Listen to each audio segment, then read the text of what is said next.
Boom, boom, ba-bang! Back in the learning game. Hey kids, let's learn all about the Mongols. These people are pretty hardcore, and they took over more land than anyone else in world history. So let's see what they're all about. Here we go. And it always hates the first click, but then it likes the second and third one. So this is what we're learning about today: the Mongol Empire and this dude riding this horse, Genghis Khan. And oh, I love this quote. This is great. I am the wrath of God. If you had not committed great sins, God would not have sent a punishment like me upon you.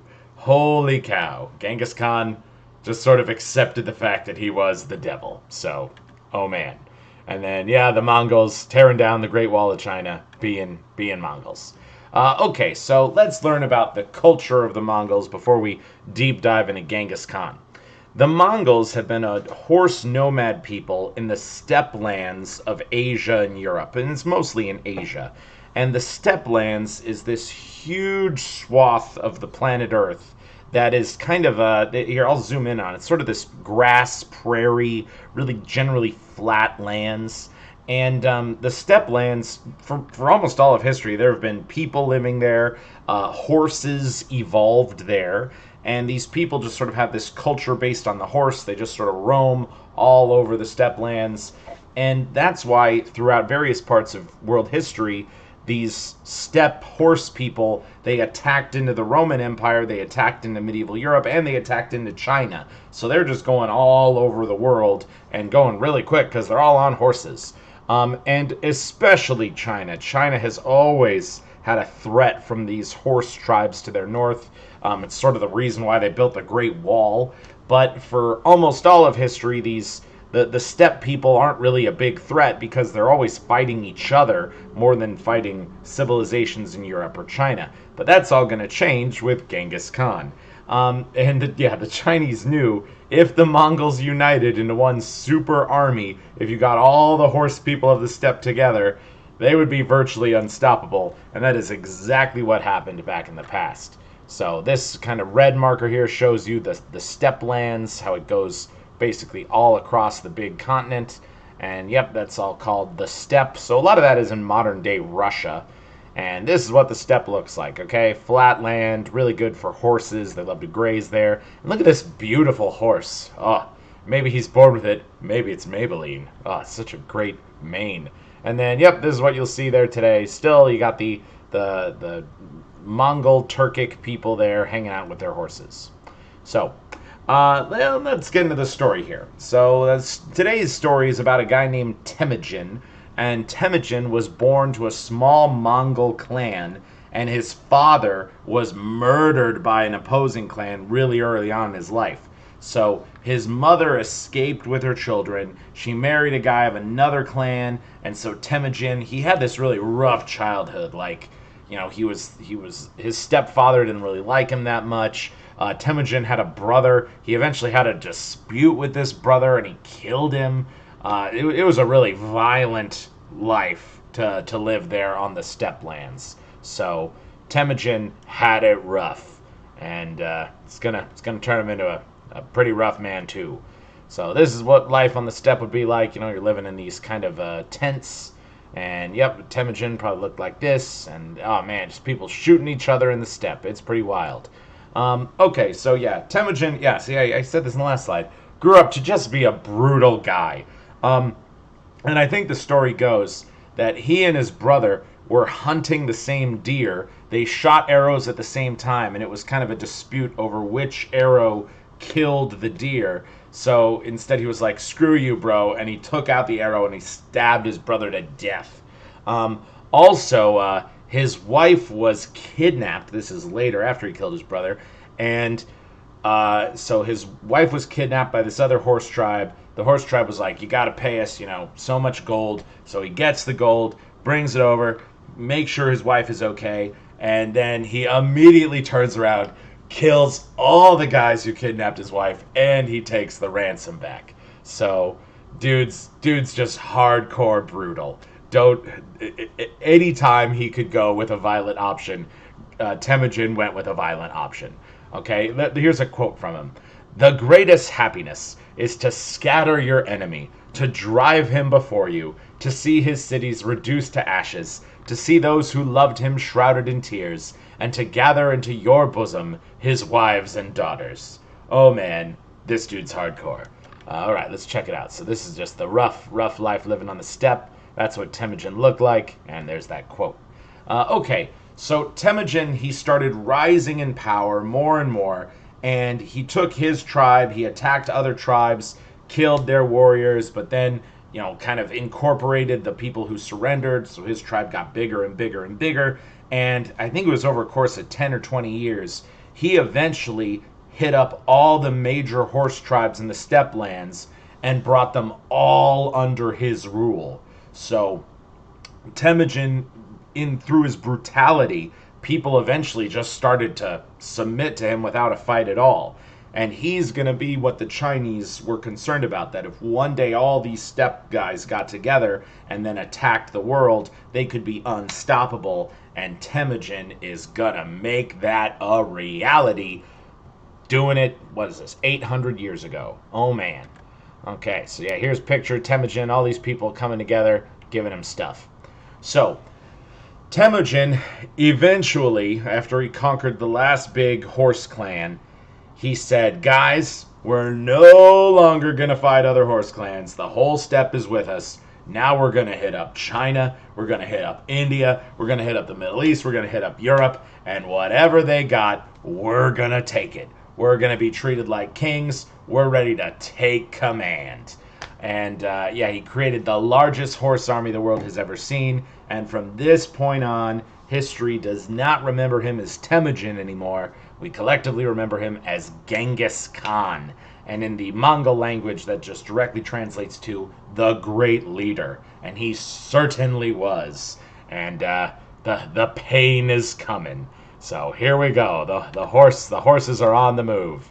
And Genghis promised his new army they would have everything they wanted. I think I just mentioned that. And this great army is collectively known as the Mongol Horde. And the translation of horde is large group.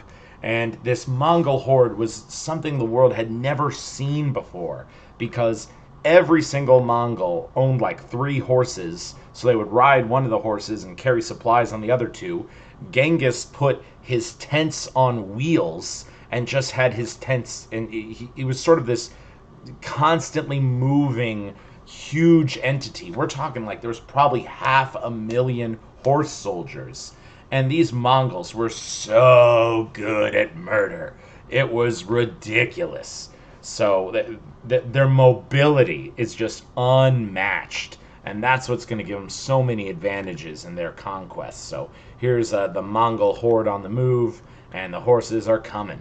Okay, and of all the things about the Mongols, the thing you got to know is these guys were so good at horse archery. I think the key was a Mongol horse archer could shoot the size of a dime from 50 feet away accurately every time. And their horse could be going at a full gallop. And look, I don't know if you've ever ridden a horse before. Horses are like kind of hard to move. They're moving around all the time. It's kind of hard to stay steady. But these guys were just experts at shooting while galloping really fast. And if you're one of these, soldiers who's not on a horse and you're by yourself, you've got a shield, you've got a sword, you run at these Mongol guys, the horses are just going to run away. And the horse archer is going to turn around and just unload arrows at you while his horse is galloping in the other direction. You were just screwed. These guys were playing an unfair game. It's like a video game with cheat codes. And even George Washington's army, that's in the year 1776. So this is a 500-year army in the future. Even with their early guns, they still would have got slaughtered by the Mongols because their bows and arrows were as effective. I'm going to argue even more effective than guns of 300 years ago. They're too fast. They're too accurate. They're incredible at speed. The horses just grazed on grass everywhere. Mongol guys, they didn't really need a lot of supplies either. They could go 100 miles in a day. I mean, on average, the armies of this period only went 20 miles a day. But they're just like boom, boom, boom. They looted. They stole everything they needed. They were unstoppable. They were just the the horse people plague of the ancient world and did unbelievable damage. Okay, so here comes the horse archers just unloading arrows on knights, and yep, nothing can stop them. They're on the warpath. Okay, so let me tell you some more things that made Mongols just really effective. So Genghis Khan sent out spies and informants all over the ancient world. They made really good maps. They came up with good routes for his horse army to travel. And also, they spread information to the peoples all over the world. They said, look, the great Khan is coming. When he comes, don't fight, just surrender and give him whatever he wants. Because, yes, even though Genghis Khan was incredibly brutal, Genghis Khan would prefer people to just surrender. He wouldn't prefer the fight. But if you wanted to fight, hey, he would have no problem bringing it at all. And like, man, these spies would spread information like the Mongols were cannibals, that the Mongols traveled with just this like, uh, what do I even call this? A basket of the heads of dead kings. And like a lot of people heard these rumors, especially people in India, and they just kind of gave up without a fight. Okay, like they knew something was going on in China and in the steppe area of Asia, and all they knew is the bad guys are coming. So you might as well surrender while you're ahead. Okay, so that's what's up. Spies and informants makes good use of for an army. So you have here those spies coming everywhere, Mongols eating people, and you have having the dead heads of kings on spears. And okay, so here's another totally wild thing.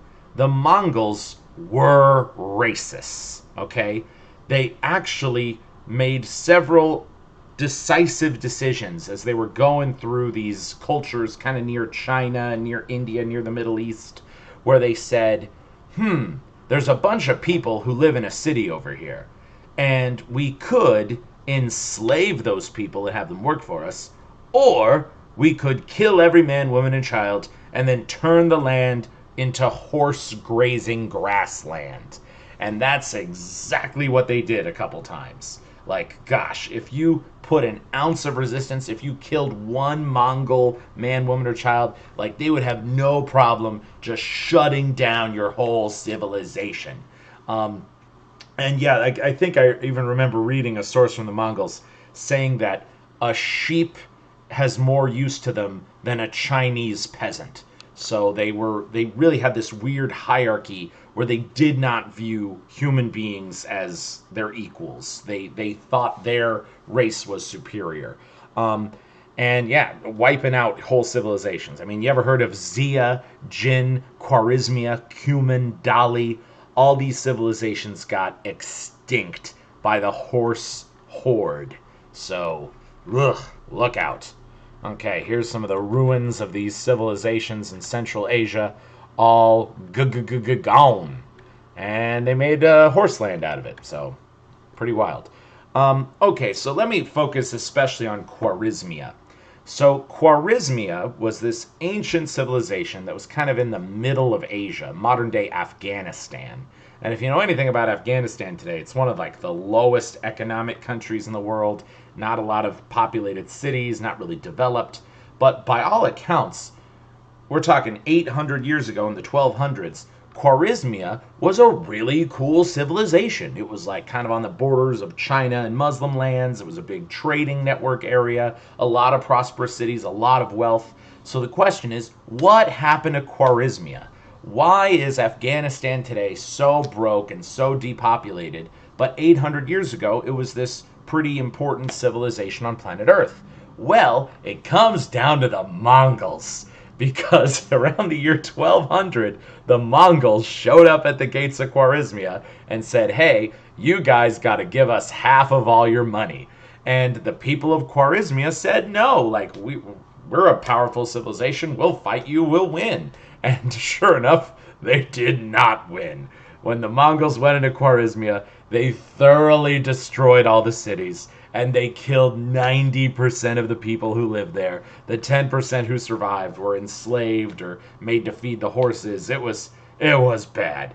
Uh, the land and the population of Afghanistan never recovered, and still to this day, it's not a really happening part of the world, and it's because the Mongols shut them down hard. So look out. Mongols are pretty hardcore. Okay, so yeah, this is some of the historical concepts of what Khwarezmia probably looked like. So, it's got some Muslim architecture, really fancy kind of atmosphere going on. Here's sort of like the border towns of Khwarezmia, more of a Chinese vibe, but the Mongols came in there and basically killed everybody.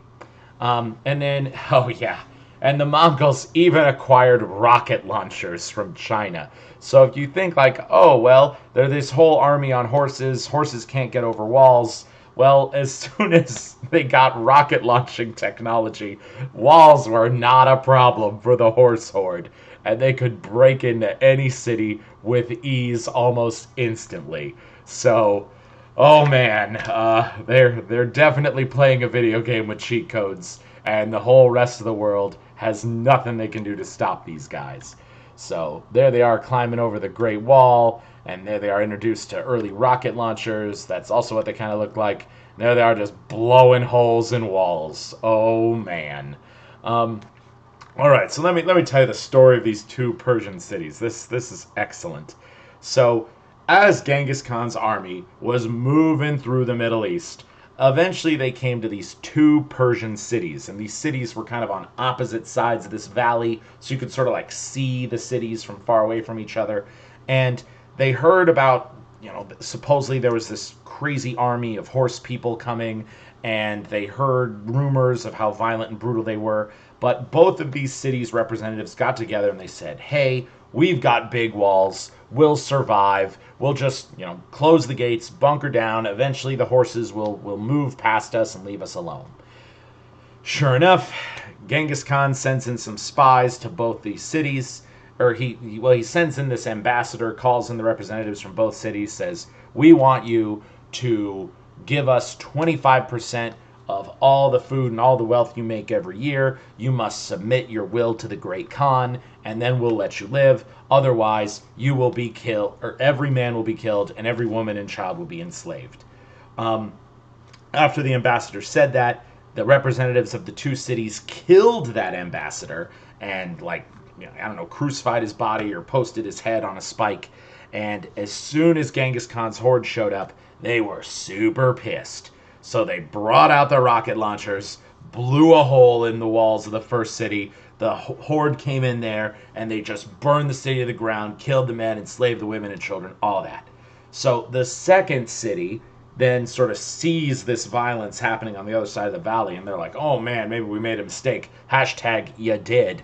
And so Genghis Khan has the surviving women and children of the first city bring the decapitated heads, the skulls of all the men of that city, and they create this sort of pile of heads outside city number two. City number two immediately opens the gates. The leaders of the city come out. They're like kowtowing. They're apologizing to the people and saying like, we surrender. And they say, please come into the city. We'll give you, 50% of all the wealth we make every year. We'll give you more than you asked for. Just please let us live. Don't do the same thing you did to that other city. So Genghis Khan's horses, they start, marching into the city, and at first everything's cool and peaceful, but then Genghis Khan's lieutenants blow a whistle, and the horses go all over the city, and they kill every man, they enslave the women and children. And some of the city leaders are like, what the heck, Genghis Khan, we opened the city for you, like, why are you still killing us? We surrendered. And Genghis Khan says, I gotta set a precedent where you listen to me the first time. I don't give second chances. I said you do this or all your men die. And sure enough, all the men died. So, whew. And I'm pretty confident I can say this. The Mongol horde was the most brutal military campaign of all time. These guys did not play around. Oh man, oh man. Okay, so yeah, here's once again the horde on tents just moving through. They even got siege weapons also on wheels. So they're just moving all over the world, just devastating cities, ending civilizations. And here comes the horde as well. There's that stack of skulls I talked about. Here they are just burning up people, and it's looking bad. Okay, and now let's talk about the Mongol faith, all right? The Mongols, they're not really committed to any religion. They were kind of cool with all religions. And the weird thing, too, is like, as they went from place to place to place, they saw these civilizations that had various religious traditions, and they're like, oh, those seem cool. We'll try those out for a little bit, but then they'll try out something different. So they would never really commit to one religion over the other. They kind of wanted all the gods to work for them, and I think even in Genghis Khan's kind of rolling tent, there was like a little statue of Buddha, some Hindu statues, statue of Jesus, statue of Muhammad, even though that was like bad for Islam. So he was trying to get all the religions to work for him. And yes, the Pope sent missionaries to Genghis Khan, or Genghis Khan's son, in 1256, and they did convert him to Christianity. And they're like, oh, success! We made the Mongols Christians. Hey, will you stop killing people now? They're like, oh no, we love killing people. So it was kind of weird.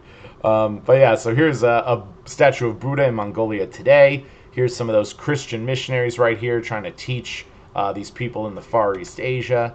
And then, yeah, this is kind of the traditional Mongol religion, but they didn't really have a big attachment to it either. And here's the six-spoked wheel of Buddhism. And then, oh yeah, here's another version of Buddha in Mongolia today. So that's pretty cool.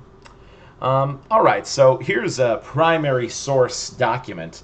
And so the Pope of Christianity kept hearing about all these crazy atrocities happening in Asia. And as I said, he sent missionaries to convince the Mongols to just join up with Jesus, and he thought they would be a really powerful ally for the Christian faith. So I'm just going to read this to you guys. So the Pope's letter. God the Father, of his graciousness, regarding with unutterable loving kindness the unhappy lot of the human race, sent from the lofty throne of heaven down to the lowly region of the world his only begotten Son, who was conceived by the operation of the Holy Ghost in the womb of a forechosen virgin. He designed to suffer death by the torture of the cruel cross, that by a penal end to his present life he might make an end to the penalty of eternal death. He might be like those choose whom to die, might transgress from among the dead, to which that lasts forever. Okay, so that's the kind of a summary of what Christians believe. And then this is what else the Pope says. This religion is the way of the lands from the Great Sea to Hungary, so that following the examples of those people, you may acknowledge Jesus Christ, the Son of God, and worship his glorious name by practicing the Christian religion. Take hold of the Lord's will by accepting holy baptism to be administered by a priest of the faith, and you too may submit to the power of the one true God, Jesus Christ.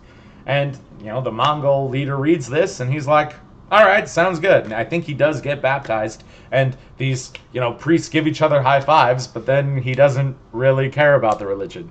And, I mean, who could blame him? Like, you got to think about this from a Mongol perspective. These guys are going around the world, ending civilizations, wiping out people just to have more land for their horses to graze grass. He's not going to understand the fundamental concepts of the Christian faith. And if he thinks, oh, hey, all I got to do is take a bath and then this God will love me, sure, I'll take that bath. They're not very deep thinking, educated people. They're just all about fighting and taking things from others. So this was a bad decision by the Pope, but he called it a victory, I guess. So here's a copy of that same letter, and then here's some priests hanging out. Okay, but then here we go. Here's the Mongols' reply to the Pope. So it was only after some of the priests saw that the Mongols continued to kill people, they eventually started to kind of argue with the Khan, and then the Khan presented this information right here. So, we, by the power of the eternal God, the oceanic Khan of the great horde in our command, if bearer of this petition reaches you with his own report, you who are the great Pope, together with all the princes, must come in person to serve us. Further, you have also said there would be an advantage for me in accepting baptism. This your appeal I have not understood. Furthermore, you have said the following message. You have conquered all the lands from the Hungarians and other Christians. This seems strange to me. What army do you possess? Genghis Khan has transmitted the order of the eternal God so that all the world should be subordinated to the Mongols to be taken note of. Thus, the eternal God himself has killed and exterminated the people in those countries. How could anybody without God's order, merely from his own strength, kill and plunder? And when you go on to say, I am a Christian, I honor God, how do you think you know whom God will absolve and in whose favor? Through the power of God, all empires, from the rising sun to its setting, have been given to us, and we own them. How could anyone achieve anything except by God's order? You personally, at the head of the kings, you shall come, one and all, to pay homage to me and to serve me. Then we shall take note of your submission. If, however, you do not accept this, God's order, and act against our command, we shall know that you are our enemies. This is what we will make known to you. If you act against it, then how can you know what will happen? Only God knows. Holy cow. So yeah, here are the Mongols saying, like, if you believe in this super God, know that that God is loving us because we're doing whatever we want. We're taking over the world, and you better come and serve us now. So it's like, holy cow, Mongols don't play. They don't play at all. So yeah, there's the Great Khan. And here's the Mongols marching on. Oh, man. So, okay, now we get to the point of the story. I think about around this time, Genghis Khan had died, but some of his sons kind of kept the horde going.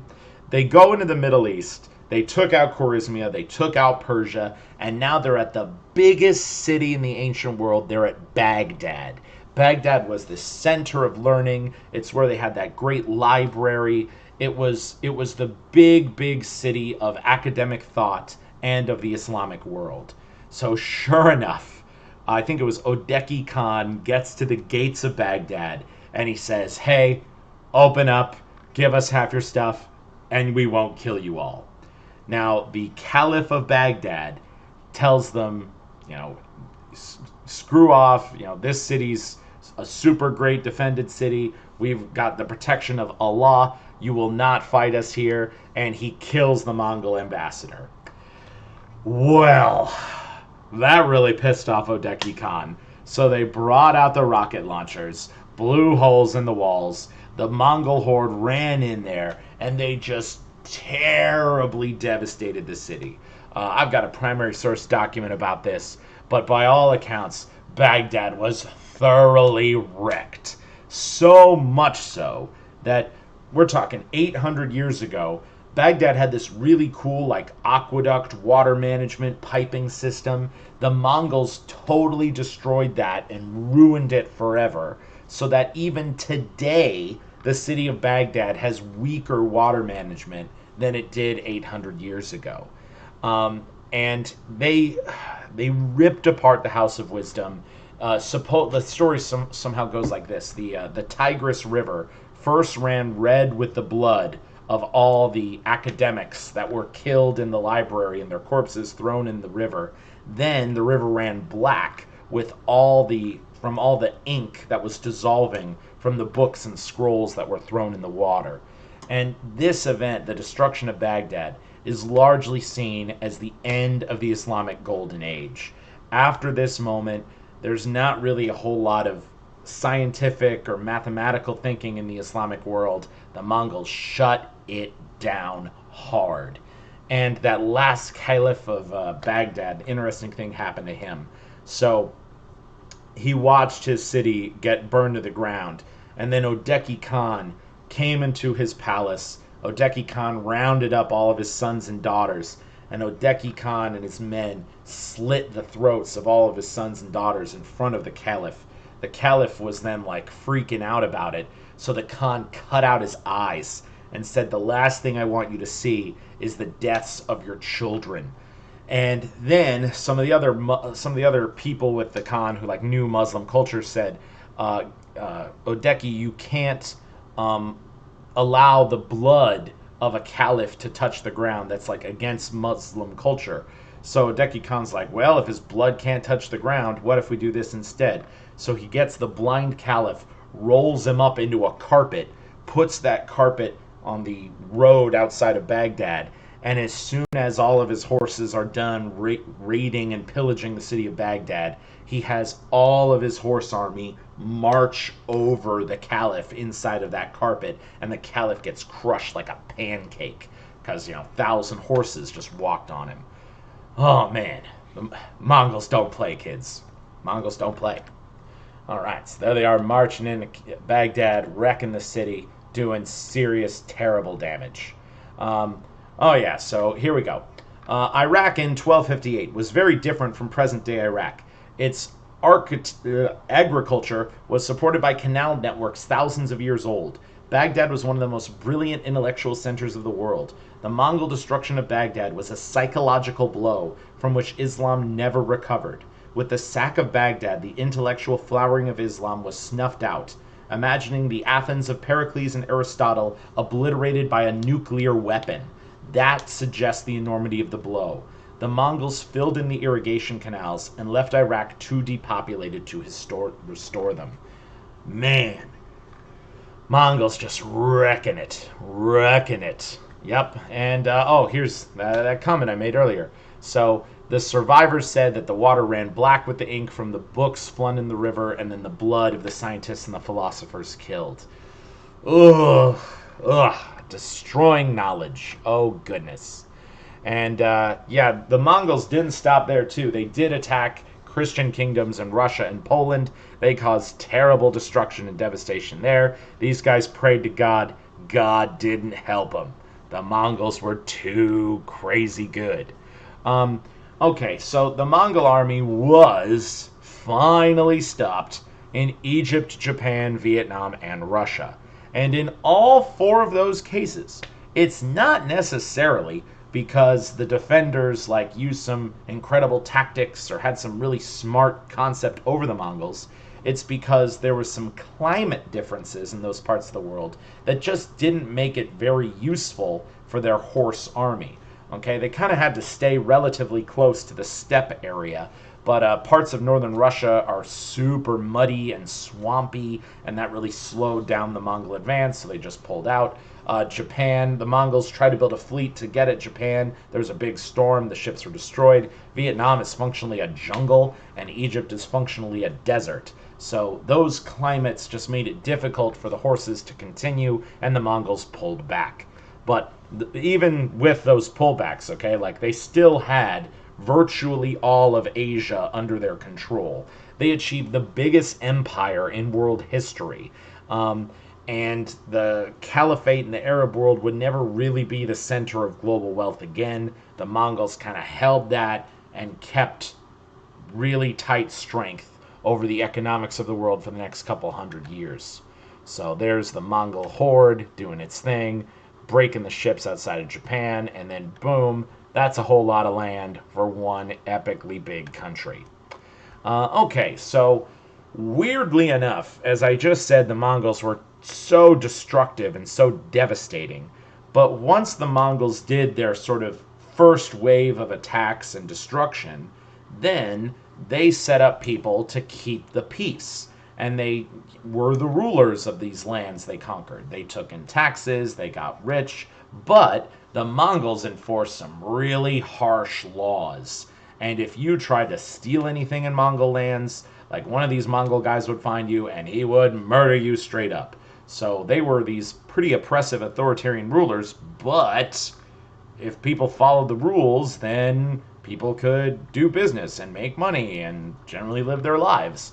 And weirdly enough, once the Mongols achieved this period of peace and stability, it was actually one of the most stable parts of the Asian world in all of world history. For the first time ever, we're going to have Europeans who are going to go into the Mongol borders and they'll be like, we're here to trade, let us through. The Mongols are like, sure, come on in, pay us 10%.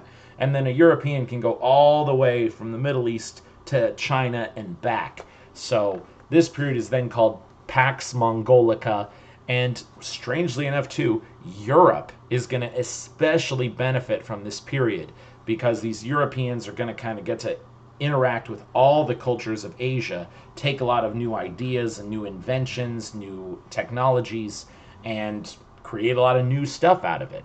Another interesting historical fact, the Mongols had this really cool postal network. So you could like ship stuff from one side of the world to another on these super fast horses. So, hey, early Amazon, I guess. There you go. All right.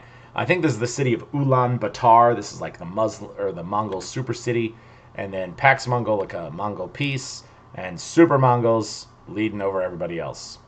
Yeah, and look, the legacy of the Mongol War period is a huge part of the culture of the people of Mongolia today. The Mongol capital of Karakorum was like the central city of the world for so many years. Today it's kind of a ruin. That didn't work out. But if you go around Mongolia today, you're going to see a lot of statues of Genghis Khan. I mean, their airport's Genghis Khan International Airport. It's a big, big deal to the Mongol people. So, boom, there's Karakorum. This is probably what the Khan's palace looked like. And there's Genghis Khan on a mountain, big old statue of Genghis Khan, big old silver statue of Genghis Khan as well. So, ba-boom, ba-boom. Okay, the Mongol Empire doesn't last forever, though. After a couple hundred years, it becomes divided, the conquests end, and Mongolia never again achieves world power. They go back to fighting each other, and just like it was before Genghis Khan, it's kind of a chaotic mess in the steppe lands. So, Genghis Khan's leadership was really the thing that led the Mongols to such a position of superiority. And one strong warrior dude could take over the world. I mean, it happened with Genghis Khan. Hey, it could happen again. All right. And yeah, I think, I got a little bit more. Kublai Khan was Genghis Khan's either grandson or great grandson. He got control of China and he became a total Sinophile. And the word Sinophile, Sino is the Latin word for Chinese. So he was a Chineseophile, which means he loved everything Chinese.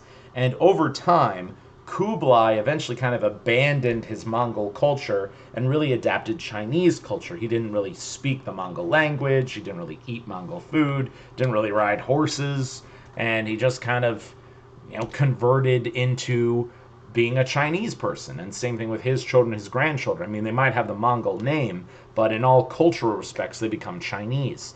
And that actually happens with just about all the Mongol governors that get installed in the lands they conquer. They convert to their respective religions, they speak the languages, they wear the clothes, and over time they become the lands they took over. So that's also pretty interesting. The Mongols kind of synthesized with the peoples they took over. And yeah, Kublai Khan, he will become good friends with an Italian merchant named Marco Polo. I'll talk about him later on in another video. So yeah, there's Kublai. Here's another picture of Kublai Khan, and definitely looks way more Chinese than Mongol. All right, that's it for me. All right, peace out.